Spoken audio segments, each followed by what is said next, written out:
on YouTube. Yay, YouTube, I'm live.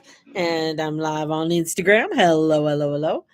And yeah, so here I am. So let's see who comes in. Um, I guess I need a break from working on this workbook because I have so many crazy ideas coming in for the September workbook and trying to put the September workbook together. And it's like I've started on with this one, and but now I'm it's this is what happens to me when I get so many ideas to do something and all these downloads. So I have to write them out, and then I have to go through and edit and to do it. So for somebody said, "Oh, you just use everything on chat." No, I don't. I don't. I have to write things out, and I have to really physically look at things and then put in ideas. I use chat as an assistant. I love it as an assistant because I can bat ideas back and forth and it comes back instantly to you. And I like that. And then whether you use the idea or don't use the idea, that's up to you. And then formulate and put it into an outline.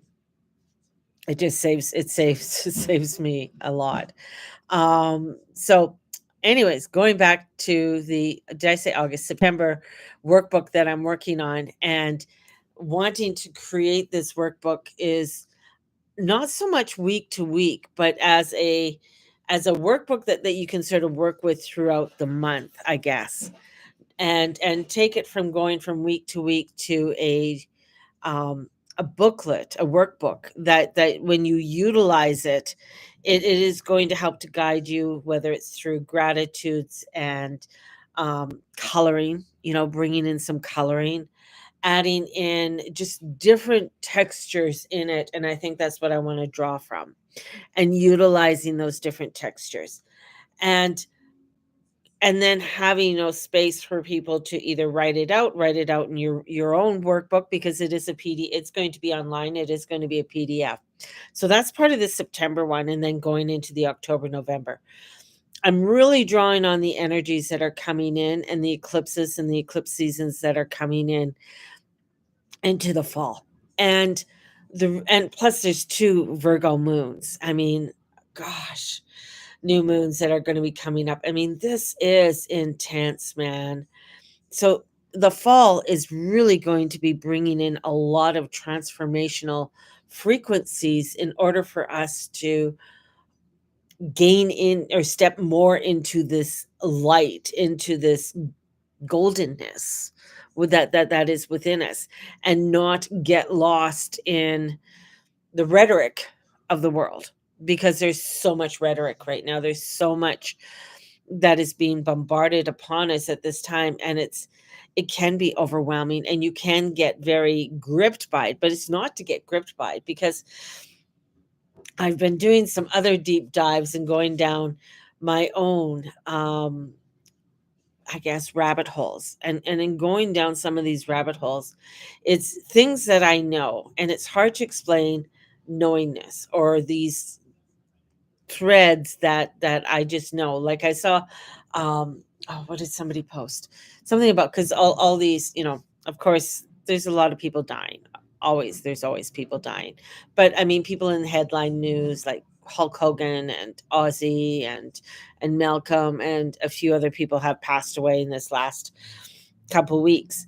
And in that, it's just like saying something about something about the elite, or the minds of the elite, and the connections with the minds of the elite, and they don't want to stay here for I'm just like, wow. I'm like, that's an interesting theory, but there's something more. There's something more that's there. And I started writing it out last night, and I just went, wow, it's pretty crazy. I don't want to go too deep on YouTube and Instagram with it, but it's kind of like the matrix, but it's beyond the matrix of things that people don't even realize is happening on this earth, like things that are going on this earth. Hey, hello, hello. And how deep it goes. And I did this before. I did a channel with how deep it goes with what they're talking about, the guy that they're talking about in the news, and the pet and his island and everything else. This goes, like, way deeper because he was, I'm gonna say, a pawn in the scheme of everything and the connections that are there, and how these connections are, and how the connections even go back to the ranch and the Z that's on the ranch and the Z that's, on the in the Ukraine war, right? And the labs that were all funded by the United States in Ukraine. It's interesting because there's so much there that people are not looking at. People are not they're just at a surface, and they want the information, but I'm going to say that if they got the information, even if they got the information and the full information, because nobody is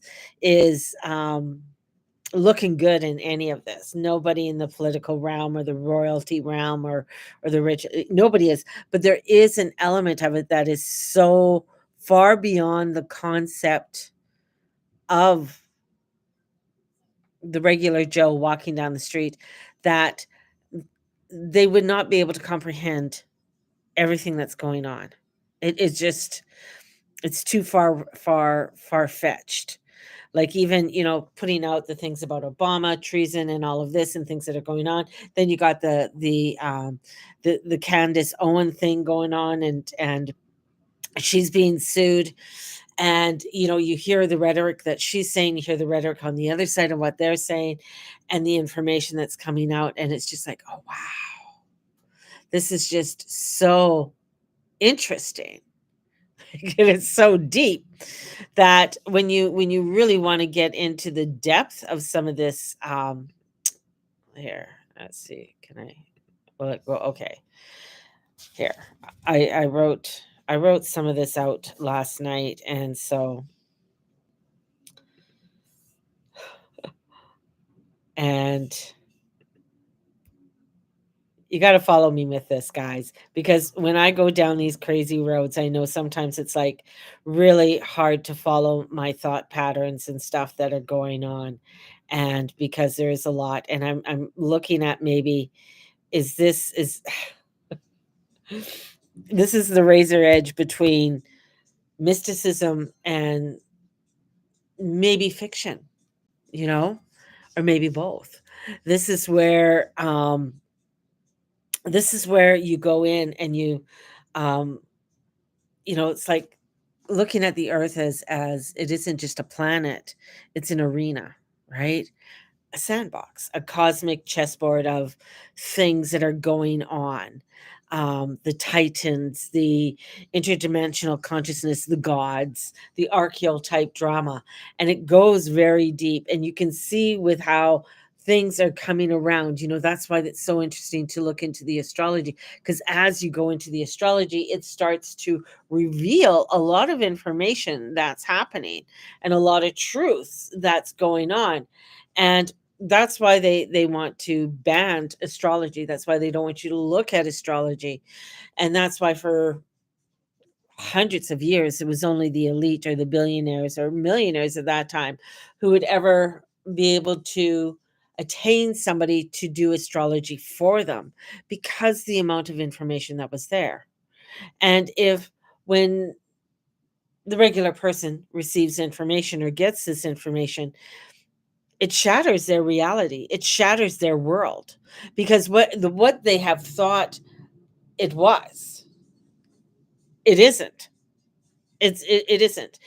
Everything to do with going into the depth of finding out about, the Obama or even Nixon, and going far back about Nixon. What will be done about it? Probably not much, right?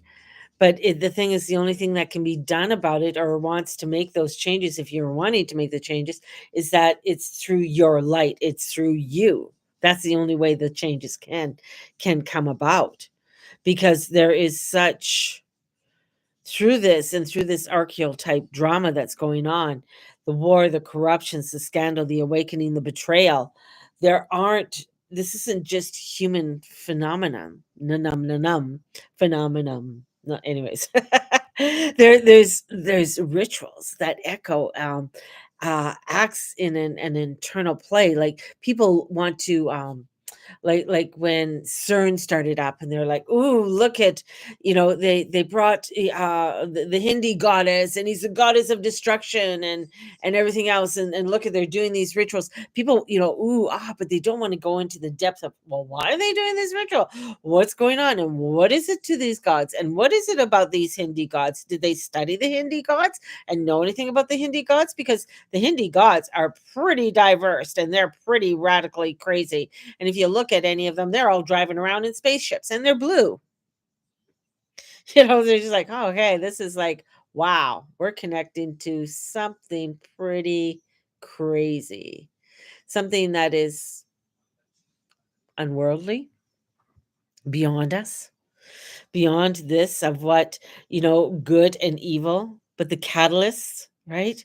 This is where, everything to do with the files, the wars, the conspiracy, all the threads of this karmic web spun by higher intelligence, the initiators of choice, this chaos, this awakening that's coming in, the fall of empires as a reoccurring myth.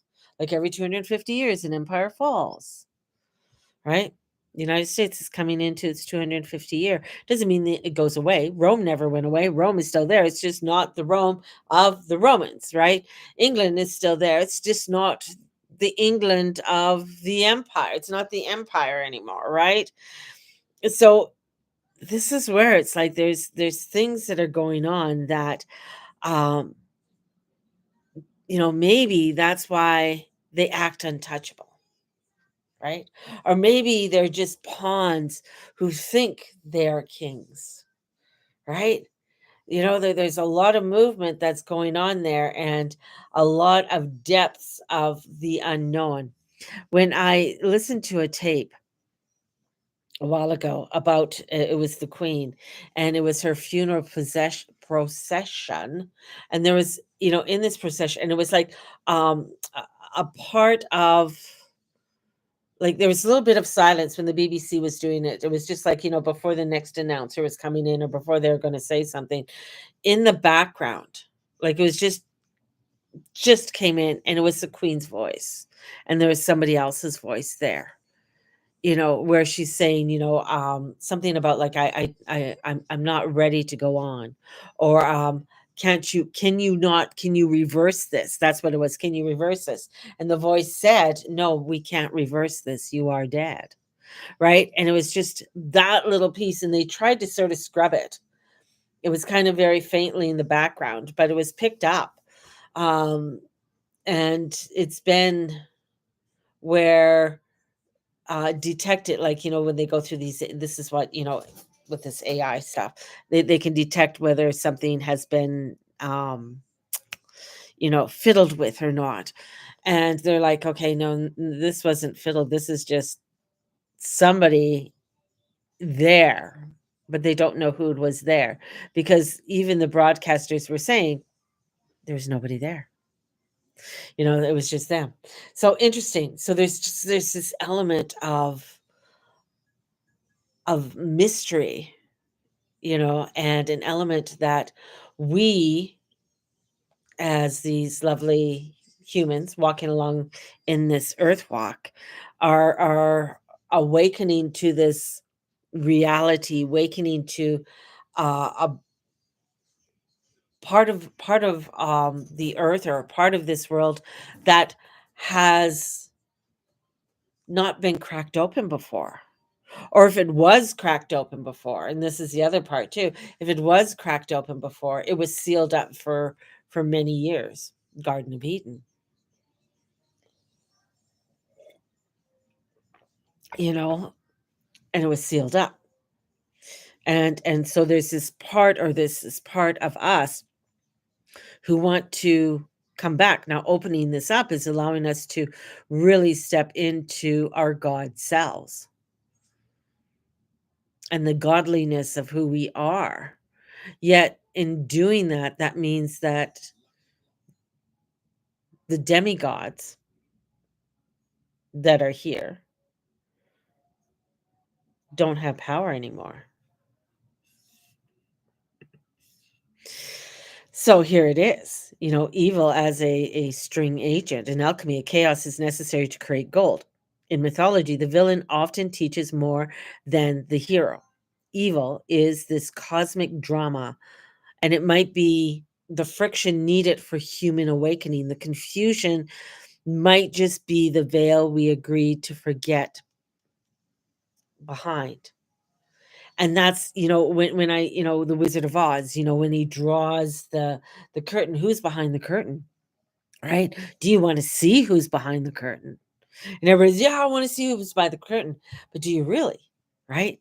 So the truth, this resonates, with the Gnostic and Hermetic and Vedic cosmologies. And in the Gnostic view, the material world is ruled by lesser gods. So if you read anything to do with the Gnostic world, so that you got the archons who distort truth and trap souls in illusion. And the real divine spark is hidden within us, an awakening requiring piercing the veil of this manufactured chaos. So when we're piercing the veil, when we're inquiring, we want to know, inquiring minds want to know. As we begin to pierce it and we want to open this up, we are also allowing ourselves to come back to that divine spark. But are we ready, prepared? Are we prepared to really take that on? And that's a responsibility. That means that now we are going to become fully responsibility, right? And many people don't want to take that full responsibility. They don't want to go into that. It's like, I'd rather stay in the matrix. This is where the matrix meets the American gods. It meets the stitching of the Anunnaki. And this is where these facets, this is maybe through, with astrology, or maybe through dreams, maybe through other ways of opening. But the battle isn't between good and evil, it's between illusion and awareness. And that's where it's at. When you can come out of the illusion and you become aware, that's why, I feel like everything is coming out. It's like for you to be aware, to understand with Nixon, right? And Watergate, there was more to it. There was more to it if you when you really want to look into it and you really want to say, whoa. So that gives you the footing to be able to say, hey, is this the truth that they're giving me now? Or am I following into another illusion? Like we just saw it with the election with the fucking Canadians. Elbows up. Like, are you fucking mad? Like you didn't want to break through the illusion. You wanted to stay in that illusion. You want to stay in that because it feels easier. You don't want to step into the awareness and into the truth. And then you want to sit there and complain, well, now everything's shitty. Yeah, well,